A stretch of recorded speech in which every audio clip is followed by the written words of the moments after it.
Ayan, mga boss ka-idol, tayo ay magpiprito ng ating almusal. Ayan, yung sarili nating gawang daing ang ating ipiprito, mga boss ka-idol. Ayan, sarap nito. Ayan,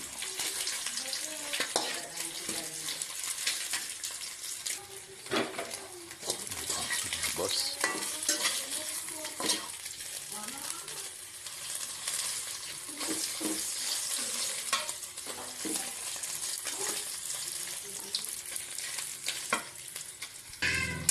Siyempre, hanguin na natin, mga boss.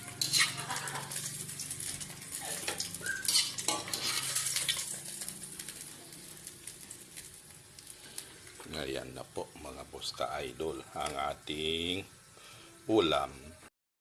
Kain na po tayo, mga boss.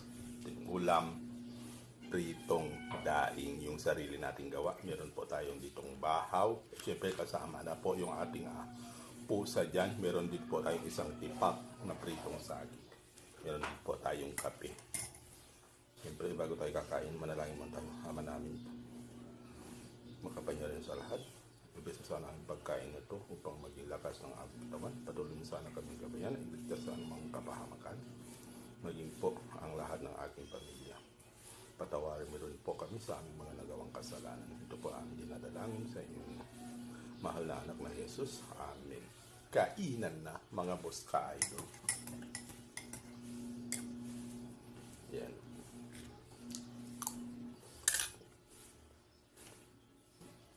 Ito po yung ating kape.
Apurado na po yung ating mga pusa.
Kung dito na lang po, mga boss ka-idol, maraming salamat sa pagpanood.